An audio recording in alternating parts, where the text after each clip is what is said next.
first episode begins with Tom and Robbie, while the morning may have started with both men driving off to work. Their evenings look wildly different. Tom returns to an empty house, ending the night with a drink. Robbie, however, goes off with Cliff to case a house as a potential target. The duo has been keeping an eye on the house for several days. In the morning, they come to its doorstep as trash collectors. Having gone through the trash, Robbie and Cliff know that the house belongs to low-level drug dealers who have made several sales over several days, which means there is a lot of cash in the house. The next morning, they discuss online dating and buying islands in Canada. Robbie talks about his intent to go back into the dating pool. It has been about a year since his wife Karen left, and by now, it's clear that she is not coming back. He wants to move on from her, but doesn't know how to navigate the world of online dating. Because he wants to share his life with someone, Cliff encourages him to give online dating a chance. As for himself, he prefers to be alone. Then they drive by the same house again, and this time, they decide to rob it at night. But they are not going to do it alone. They have a third accomplice named Peaches. They meet him on their drive back home, teasing him about his low-hanging pants while he talks about his plans to marry the girl he has been dating. They tell him about their plans, and he knows how it will go down since the three of them have done this before. He agrees to see them later at night. The duo goes home, where they are greeted by Robbie's 2 children and his 21-year-old niece, Mave, who has made dinner, which doesn't seem edible. Meanwhile, Tom begins his day by picking tomatoes from his farm. As his daughter leaves for school, he tries to communicate with her, but there is an awkwardness between them that suggests that he hasn't been a single dad for long. Back at the job fair, he sits at his table and opens a parcel, which contains a set of binoculars. He uses it to look around, allowing us to see the stall of Easttown PD. He is interrupted by a young man who seems interested in the FBI but doesn't know how he would fit in.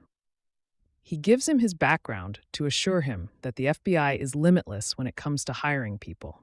He studied philosophy in school and was a priest before he turned towards the FBI as a career. Currently, he is off field duty for personal reasons. This interests the young man, and he walks away with a pamphlet. Tom visits a lawyer, where it is revealed that his son, Ethan, is currently in prison for an unspecified crime. His hearing is in a few days, and the victim's statement can make a huge difference in the sentence he receives. Interestingly, the statement must come from either Tom or Emily, which means that Ethan hurt his own family member, which is most likely Tom's wife. The lawyer asks Tom to talk to Emily, in case she wants to be the one to write the statement. That evening, Tom visits Emily at her workplace, an ice cream shop, and relays the lawyer's message to her. Meanwhile, Robbie tucks his children in bed and tells them the story of Uncle Billy. The story is fictional, where Billy fights the dragon, but the part about him dying is real, though Robbie doesn't reveal what exactly happened to Billy. Later, he goes to Mave's room, where he finds her smoking. They have a little chat about her turning 21 9 months ago, which completely slipped Robbie's notice, and then he heads out with Cliff and Peaches and they rob the house.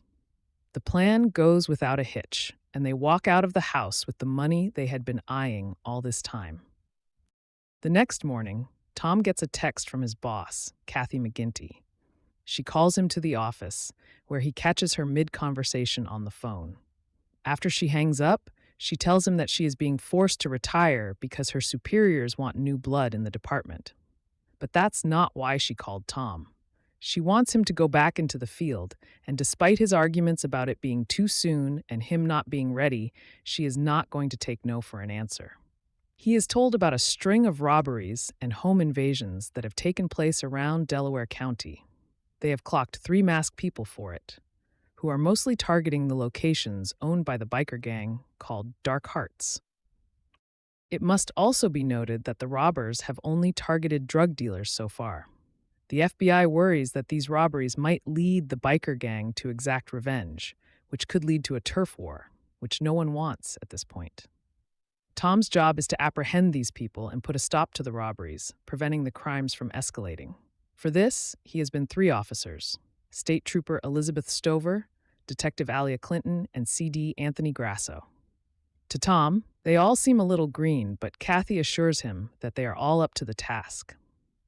They have also been given a safe house, which used to be a drug house that they confiscated. The house is not in good condition, so before the officers arrive, Tom does some cleaning. Meanwhile, Robbie, Cliff, and Peaches enjoy their time off and jump into a quarry. While they rest, Robbie gets a message, giving them a new lead. Then, he and Cliff go to case the house, and this time, Cliff points out that the man standing at the porch is looking at him funny. He is a little freaked out, but Robbie encourages him, saying that this is the job that they had been vying for. They cannot go back, and so the plan is made to rob the house. At the house, Mave prepares to go on a date, even though she doesn't particularly like the guy. She hangs out with him just because it provides her with an excuse to leave the house and go out to have some fun. Meanwhile, Tom drops a suit for his son to wear at the sentencing. When asked if he would like to meet his son, Tom refuses and leaves as soon as he has signed off on the suit. Later that night, Robbie tries to write a sophisticated message to a woman on a dating site, but then he gets a message from a woman who asks him if he wants to have sex, which makes him realize that perhaps he is thinking too much about it all. While listening to music, he walks into Mave's room and gets a weed joint from her stash. As soon as he lights it, he hears Mave entering the house with her date. He hides in the closet, but is trapped there when Mave and her guy start to make out. Before things get too far, Robbie comes out of the closet, taking the couple by surprise. The guy thinks Robbie has broken into the house and tries to fight him, but Robbie overtakes him and throws him out of the house. Later, he apologizes to Mave about it, saying that he threw the guy out because he didn't like being attacked in his own house. Mave points out that it is not his house. The house belonged to Billy, and when he died, he left it to Mave. Their conversation turns into an argument as she accuses him of having taken over the house and leaving her to take care of his children, while he goes around doing God knows what. He tells her that if it's too much for her, she should leave. He can take care of his kids by himself. However, she counters that if she believed he was capable of it, she would have left a long time ago. The next morning, Tom meets his team at the house. The first one to come into view is State Trooper Elizabeth Stover, who seems to be fighting with her ex, who, in her absence, is moving out of the place they shared and is taking some stuff. Tom doesn't interrupt her and meets with the other two, who seem more contained. They patiently wait for Lizzie, who, as soon as she sits down, points out a weird smell. Tom confesses that the place is not in the best condition, but that's all they have. He invites the three of them to find their rooms upstairs and set up their offices. Before he can talk about the case any further, Lizzie reveals that she didn't get the case file.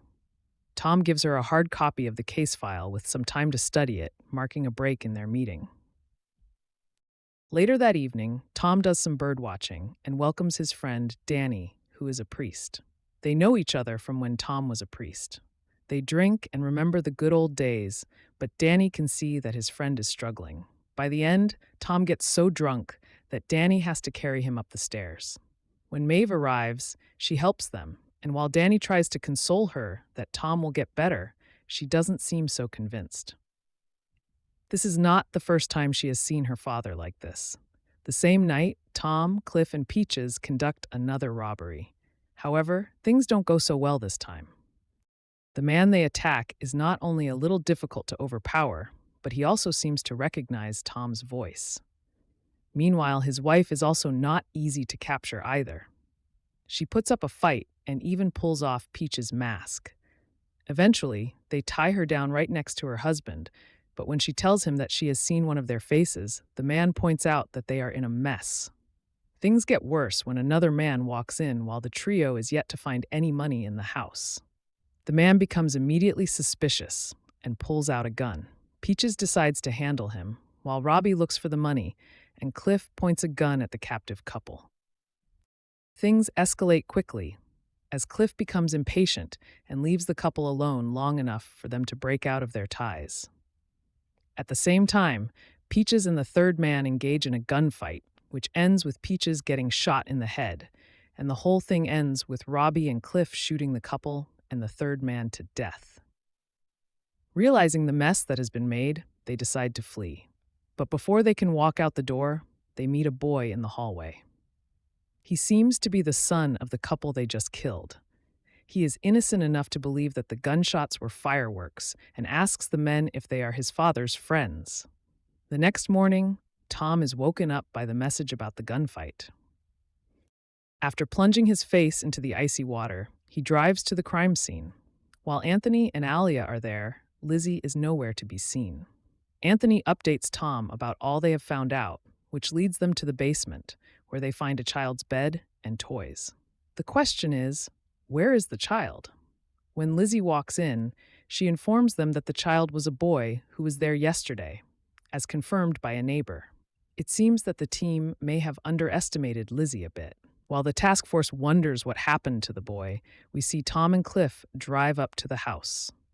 Before walking in, Tom gets the sleeping boy out of the back seat and carries him inside the house. Second episode begins as FBI tries to piece together the events of the previous night, while the Dark Hearts also get wind of what has happened. Not only have they lost 3 of their people, but a kid has gone missing, and there is no doubt that they have been targeted by the same crew that has been robbing their places for a while now. Meanwhile, Robbie tries to console a panicking Cliff, who is devastated over the death of their friend Peaches, while also wondering if they might have to kill the kid they have kidnapped. To make matters worse, they discover that they didn't even steal money. The bag they ran away with has drugs. While Cliff seems even more unsure of what to do next, Robbie tells him to get the product sampled and confirm whether it's fentanyl. At the same time, Sam wakes up and Robbie attends to him. He makes the boy breakfast while explaining that his grandma fell ill, so his parents will be out of town for a couple of days. When Sam asks how Robbie knows his parents, the latter reveals that his brother used to work with them. With Peaches being the only lead, Tom and Anthony show up at his girlfriend's house to find out about his work colleagues. It turns out that she was entirely clueless about his crimes and never met his friends, though she might know their names. As Tom and Anthony try to make her talk more, she breaks down and her father asks them to leave. On their way back, Tom and Anthony's conversation leads Tom to reveal that he used to be a priest before he became an FBI agent, which shocks Anthony. It is also revealed that his daughter, Sarah, is flying in from Chicago that evening, though he doesn't reveal that it has to do with the sentencing of his son, Ethan. Meanwhile, Emily talks to her therapist about it, expressing her concern for her brother, who had been on meds for mental illness.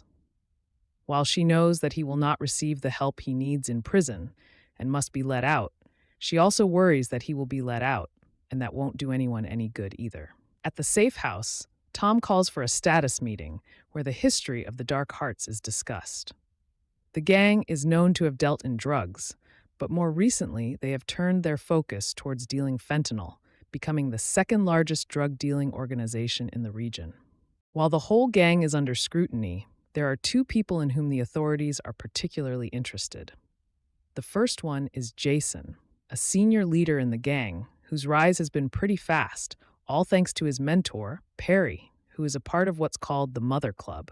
Perry is the one who found Jason when he was younger and directionless, and gave him a purpose by pushing him into leadership positions, paving the path for his future within the gang. The duo is dangerous and deadly, and what makes them and their gang so effective is that they don't leave any loose ends.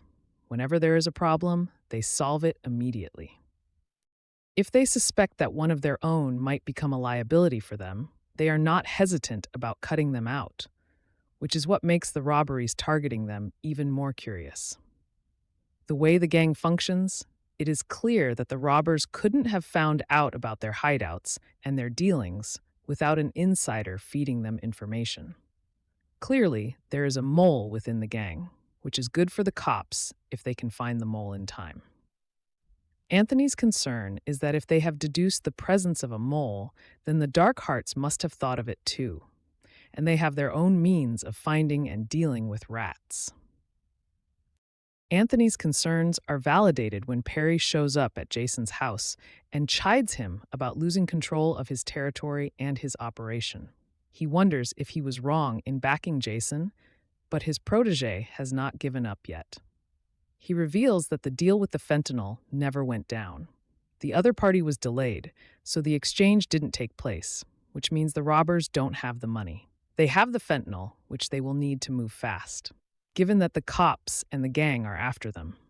He also informs Perry about the task force, which is being led by Tom Brandis, though he doesn't seem too concerned with it. While the Dark Hearts seem up to date on the task force, Tom calls in a friend from the force to know more about the gang. The agent reveals that the authorities have been trying to get an in with the gang, and he once approached a gang member with the intent of recruiting him. The man told the officer about an incident with another gang member who was suspected of something, though the man didn't specify what. The gang decided to deal with it, so they called that gang member to a secluded place, and when the member arrived, they all beat him to death. The man they killed was named Billy, and when the officer talked to her daughter, she didn't have a shadow of doubt that Jason had something to do with her father's death. Unaware of what has been unfolding behind her back, Mave busies herself at work. She takes off when she realizes she has to pick her cousins up from school, and when the three of them come home, they find Sam playing around with the chickens. Robbie explains that he is the son of a friend who went out of town to care for his mother, who is on her deathbed. Though Mave is not entirely convinced, she gives him the benefit of the doubt. At the safe house, Tom gets tired of getting unvetted tips from people who claim to know where Sam is through their psychic powers. He gives over the responsibility of vetting the tips to Alia while he leaves to attend to family things. While talking to Sam, Mave realizes who his parents are, and a quick Google search reveals that the cops are looking for the boy her uncle has brought home. Instead of inviting more trouble, she takes Sam to the arcade where she works, leaves him there, and then anonymously places a call to the cops. She is shocked to discover how quickly the cops arrive. But what surprises her even more is that Sam has found his way back to the car and is hiding in the back seat. Meanwhile, the Dark Hearts assemble at a bar for the wake of their dead friends, and there is clearly tension between different members. Robbie and Cliff wait at a different bar, where the person who has been feeding them information is supposed to meet them to discuss what to do with the fentanyl next. However, the person doesn't show up, revealing that they have been caught up with their boss and cannot get out of it without arousing suspicion. Tensions run high at the Brandis household when Sarah arrives with her infant. The family lawyer is there as well to talk about Ethan, who has been found guilty of murder in the third degree. When Emily expresses her desire to give the family statement, Sarah becomes agitated because she knows it means that Ethan will be let out early. While Emily and Tom try to explain that Ethan had been off his meds due to COVID restrictions and had been struggling mentally, Sarah points out that it doesn't excuse his pushing her mother down the stairs, with the fall breaking her neck and killing her. It's also clear that Sarah has no soft spot for Emily and doesn't care about hurting her feelings when it comes to pointing out that she is adopted and now their mother's real daughter. Sarah's words anger Tom, but the family meeting has clearly ended. He is called into work to look into the tip that has been called in from the arcade. With Sam in the back of her car and the cops checking every vehicle, Mave tries to throw them off by telling a cop that she saw a kid looking like Sam inside the arcade. She thinks that it will lead them away from her, but instead, Tom shows up and asks her to come inside the arcade and identify the kid. With a lineup in front of her, Mave chooses the boy who looks the most like Sam, making the cops think that she mistook some other kid for Sam. She is let go, but not before her details are taken down for future reference. The episode ends with the Dark Hearts finding out about Peaches and showing up at his girlfriend's house to assault her and her father. Meanwhile, Robbie is worried about Sam, who is not at the house. He is relieved when Mave walks in with the boy sleeping in her arms, but he must now face up to the truth that he has put their family in grave danger. third episode begins with a serious talk between Mave and Robbie. She now knows everything and asks Robbie why he would endanger them all like this. Robbie says he's doing it to take revenge on Jason and the Dark Hearts who killed Billy. He asks Mave to give him a few days to get the money from the drugs. In the task force, the cops tell Kathleen everything they know about Peaches and the Dark Hearts informant.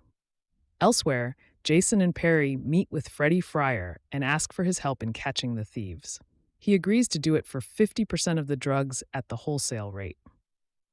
Robbie and Cliff finally meet their informant, who turns out to be none other than Erin, Jason's girlfriend, who also happened to be in a relationship with Billy. She loved Billy and, like Robbie, wants revenge on Jason. She tells Robbie and Cliff that it's too dangerous to move the goods with Freddie helping the gang and says they should sit tight for a while. But Cliff tells Robbie he knows someone who can help them out. The feds soon realize that the guns used in the killings match the guns used during a fight between the Dark Hearts and a rival gang called the Vipers, which means the guns belong to a Dark Hearts member. Tom and Anthony meet Perry and Jason and tell them about this. They want help to find Sam as fast as possible, but the gang members refuse. Alia and Lizzie visit the construction site where Peaches worked and speak to his coworkers. Meanwhile, Mave teaches Sam how to swim and Emily visits Ethan in prison. Robbie and Cliff meet a man named Ray. He's recently gotten out of prison, but still has connections in the drug world. He says he can connect them with a man named Lee Whitehead, who knows the Colombians. Since the Dark Hearts have kept the Colombians out of the trade for a while, they would want in on 12 kilos of drugs. Ray tells Cliff he will set up a meeting. Denny, a man from Peach's workplace, asks to meet Elizabeth and Aaliyah. He tells them that Peaches told him about working with Cliff Broward. The detectives rush out and let Tom and Anthony know what they found. They all head to Cliff's house, where the door already seems to be broken in. They enter the house and they encounter two masked burglars. Tom falls down the stairs and gets a head injury. One of them is caught and turns out to be none other than Shelley, Ray's wife. The other runs away with Lizzie in pursuit. She and Anthony bring him down, and the man turns out to be Ray himself. At the hospital, Tom refuses more medical treatment and heads back to the police station to interrogate Ray and Shelley. Aaliyah uses her own experience of domestic abuse to try and get Shelley to open up. She eventually tells Alia about Cliff's visit. Because of her confession, Ray is forced into a corner and tells the cops what he knows. Tom and Anthony use his phone to text Cliff, setting up a meeting with him at a park on the following night. Robbie and Cliff receive the message and decide to scope the park out. That night, Lizzie and Anthony go out for a drink. Lizzie tells him that she froze when Ray attacked Tom. Later, some of her old cop colleagues enter the bar and tell Lizzie to stay on the task force and not come back. In response, Anthony gives a toast to Lizzie in front of everyone. Alia drives Tom home and tells Sarah about his condition. After she leaves, Sarah tells Tom she's worried that the same thing that happened to their mother will happen to him if Ethan comes back home. Tom admits he doesn't want Ethan back and that he still feels angry. Unbeknownst to him, Emily overhears everything. A flashback shows us the day Tom and his wife Susan welcomed Ethan and Emily to their home. At present, Joe meets Tom again and gives him more information on Billy. He also says that a Dark Hearts member was watching Cliff's house once the task force got there. He claims that the Dark Hearts are getting information from someone inside the task force. Fourth episode begins with Tom thinking about the possible informant inside his team. The task force then joins hands with Anthony's old team to discuss the sting operation to catch Cliff.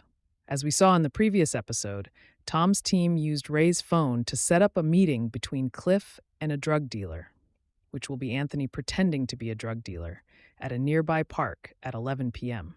Now, they brief the rest of the officers who will surround the park in order to catch Cliff and his partner.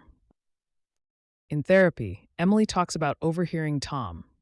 She describes how she feels obligated to be grateful towards her adoptive family instead of feeling normal emotions like anger and annoyance.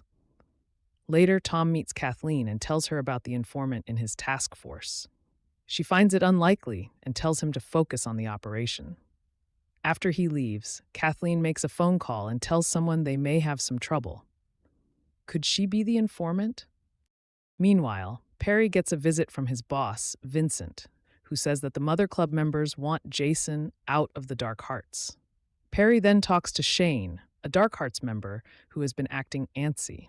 Shane admits that he's troubled about Billy's death. He describes how Jason found out Billy was having an affair with Erin. A group of them then took Billy up to a lodge, where Jason unleashed all hell on Billy. Jason then lied to Perry, telling him that Billy was stealing money from the gang. Perry goes straight to Jason and punches him in the face for lying to him. But Jason has good news. Their informant has told them about Cliff's meeting at the park that night. A flashback shows Robbie, Billy, and their families hanging out together by a lake. Robbie and his wife are having marriage trouble, and Billy is dating Erin, who soon joins them. At present, Robbie, Cliff, and Sam are by the lake. Robbie sets up a meeting with Bartosz, an acquaintance whose trucking business can get them to Canada after they've received the money from the drug deal. Robbie and the others go to meet Bartosz. While Robbie goes inside, Cliff and Sam wait in the car. But Cliff dozes off and Sam goes out to let go of a fish that he had earlier caught in the lake. Unfortunately, a passerby sees Sam on his own and starts asking about his parents. Robbie arrives in time to take him away, but when the man tries to take a picture, Robbie punches him till Cliff pulls him off. At home, Robbie tells Mave the plan to run away to Canada and have Mave and the kids meet them later. Mave refuses to do so, saying she will not ruin the kids' lives. Sometime later, Robbie tries to have a father-daughter dance with Harper in their home, saying they need to practice for the school father-daughter dance. She knows something is wrong, but he tells her not to be scared. She then reveals that she never bought tickets to the dance because she thought he wouldn't want to go. Perry turns up at Erin's place and asks her if she has anything to do with the robberies. She says she doesn't, and he seems to believe the lie. As night falls, the police spread themselves around the park. We see Robbie and Cliff take 2 cars. Robbie parks near a diner while Cliff drives ahead. The task force members see a white car entering the park and surround it, only for it to be an ordinary couple looking for their dog. Cliff seems to be at a completely different location. He's waiting on the side of a deserted road for Ray's contact. He texts an unknown number and we see Jason read the message. He and Perry drive their car straight into Cliff's, running him off the road. Robbie realizes something is wrong, but by the time he reaches, Cliff is nowhere to be seen. Meanwhile, Cliff is now being tortured and interrogated by the Dark Hearts, but he doesn't give up Robbie and ends up dying at Jason's hand. At the same time, Perry realizes the gun they found in Cliff's car belonged to Billy. Alia calls Tom and tells him to check his email. The news of Robbie's assault reached the task force through their tip line. They've now received a photo that the stranger clicked on his phone. Robbie's face is covered, but the picture clearly shows Sam. Next, we see a flashback of Robbie and Billy as teens jumping into a quarry, a brief moment of innocence before everything went wrong. In the present, Robbie storms into Ray's house looking for Cliff. Ray's wife, Shelley, doesn't know, but tells Robbie the FBI arrested Ray and that he might soon make bail. She offers to help Robbie move the drug money herself so she can escape Ray for good. Meanwhile, the task force questions Alexander Jovanovich, who had clashed with Robbie and seen Sam. They discover Mave's fingerprints on the bucket Sam was holding. Perry secretly attaches a GPS tracker to Erin's car, then visits Mave's house under the pretense of reviewing Billy's belongings. Mave hides Sam while Perry snoops and spots a photo of Cliff and Robbie. Later, Mave asks her friend Bridget to care for her kids, Harper and Wyatt. Erin meets Robbie at their lakeside spot and admits she saw Jason covered in blood. She fears they found Cliff. Perry, tailing her, confronts Erin, who tries to flee by diving into the lake. During the struggle, Perry accidentally drowns her. Robbie, meanwhile, visits Freddie, demanding to sell fentanyl. Freddie informs the Dark Hearts. In a shocking twist, Anthony meets Jason, revealing himself as the FBI informant. He leaks intel while Jason updates him about Robbie's next move. Tom later visits Robbie, posing as a detective on an old case about Billy. When Tom's ruse falters, Robbie takes him hostage and forces him to drive into the woods. After a tense conversation about guilt and faith, Robbie releases Tom unharmed, asking him to protect Mave. Tom escapes and alerts the task force, who track Robbie's car. Everyone converges by the river: the FBI, the Dark Hearts, and Robbie himself. As Tom pleads with him to surrender, Robbie raises his gun. Next scene picks up at the riverside standoff. Jason opens fire, sparking a chaotic shootout. Robbie and Tom retreat to a nearby cabin. Robbie urges Tom to hide and runs off, pursued by Jason. During their fight, Robbie throws the drug stash into the river before being stabbed. Tom finds him bleeding out and rushes him to a hospital with the sheriff's help, but Robbie dies en route. Elsewhere, Anthony and Lizzie encounter Dark Heart's gunmen. Anthony returns fire, but Lizzie is hit and later killed when a truck rams her car. The tragedy devastates the task force.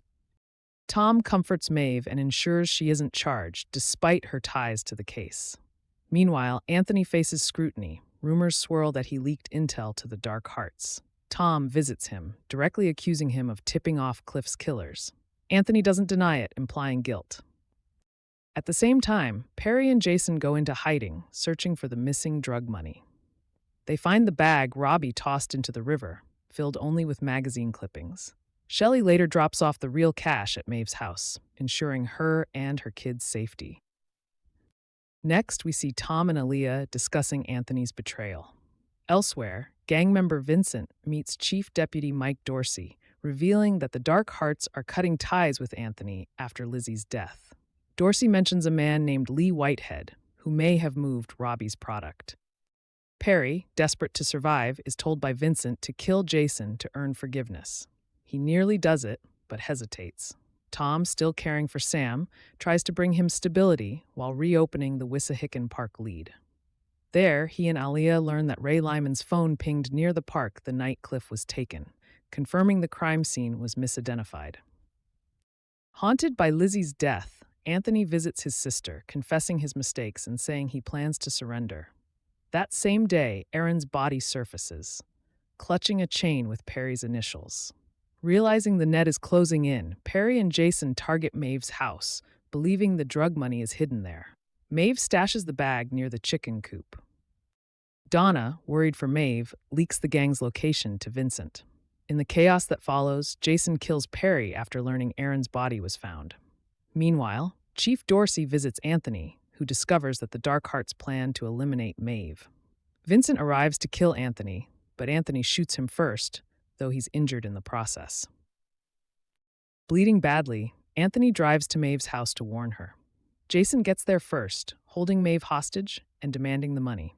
Tom and Aaliyah arrive, tracking Anthony's phone. As chaos unfolds, Aaliyah kills a gang member named Breaker. Jason flees with Mave but is shot dead by Anthony, who was hiding in Jason's car, with Harper's help. The dust settles at last. Mave and her kids are safe, Anthony is hospitalized, and Tom covers for Mave by claiming he saw no cash. At Ethan's sentencing, Tom delivers an emotional statement forgiving his son and vowing to be there when he's released. Time passes. Sam settles into Tom's home, but when a foster family is found, Tom reluctantly lets him go, realizing he can't give Sam the stability he needs. In the final moments, Mave moves away with Harper, Wyatt, and the hidden money, finally free from the storm that consumed them all.